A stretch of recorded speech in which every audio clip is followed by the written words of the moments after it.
right. Yeah, this is a Patreon request from my mystery patron.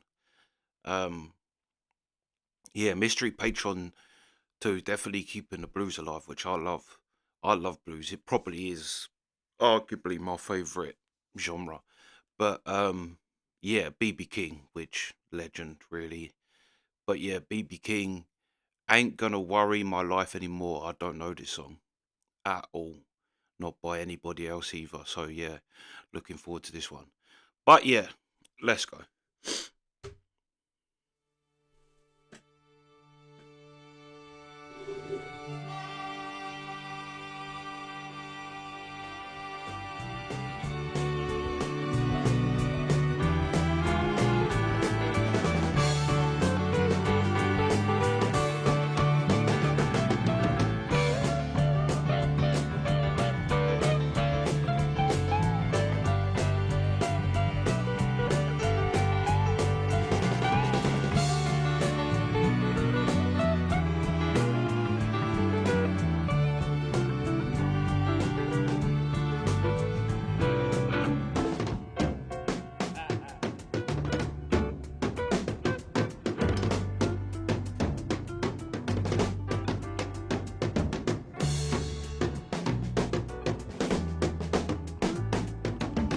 That's beautiful, man.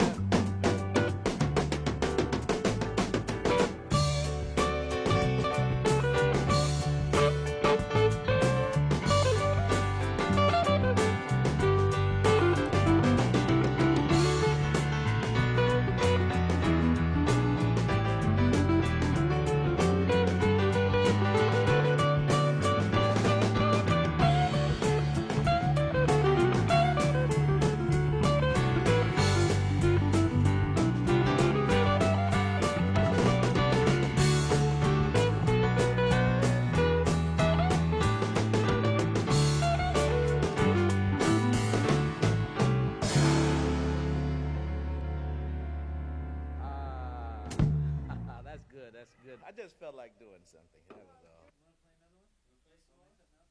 Oh, you feel like playing another one? Well, heck yes. Here's another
I've got to say, BB King is actually one of the blues artists I've listened to less. I've heard things from BB King, but not compared to what I've heard of Howlin' Wolf and Muddy Waters and Sunhouse and Lead Belly, and like BB King is not someone I've massively delved into.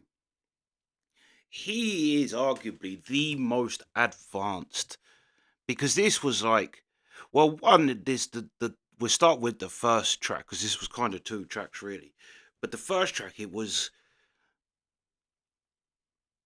I would argue that that isn't blues, it was more jazz.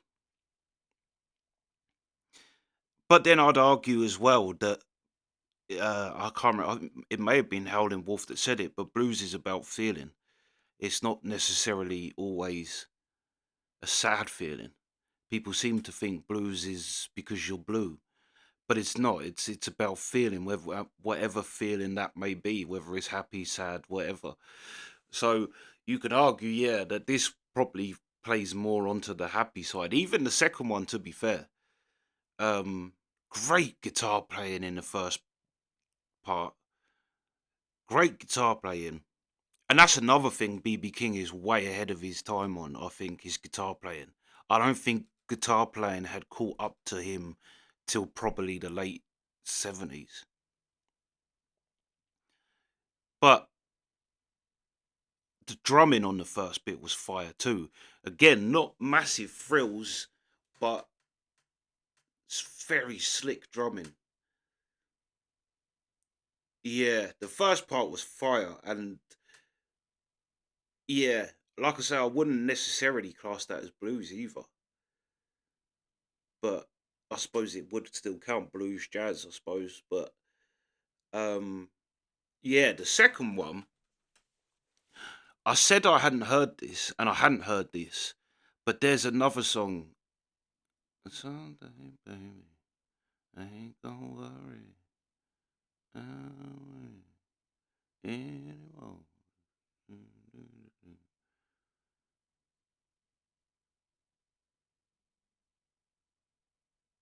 Is it who's been talking? You gonna need no, or is it Fleetwood Mac? But sometime, baby, I ain't gonna worry boy, anymore. Yeah, what is that one like? Because the verses I didn't know, but the hook sounded "Ain't gonna worry my life anymore."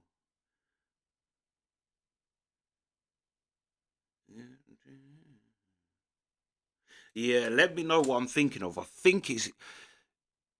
I'm sure it's Howling Wolf. It might not be, but yeah, you get that quite a lot with blues, like borrowing of lyrics. But like that's what the Beatles said. Really, it's only this modern age where companies got involved in music that people think they own music and can sue you for it. Back in these days, people just, that's what music was. You kind of learnt it from the bloke down your street, and then you played it and learnt, passed it to someone else, and so on and so forth. So music actually used to be something that was shared and was communal. But yeah, yeah, you find that a lot with blues, that there is, yeah, a sharing of lyrics. But then yeah, towards the end of the last one, um, the piano, the piano was going wild at the end of this.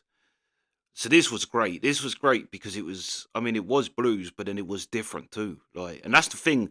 I love blues, and like I say, it probably is my favorite genre. It's probably the genre I feel the most. But you can't listen to blues all day, every day, because it's a limited thing. But again, BB King seems to be way more advanced.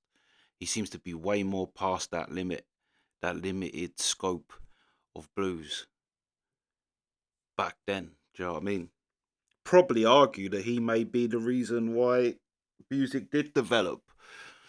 People listening to him And yeah, but yeah, no, this was a great request, great request. But yeah, that's the reaction. So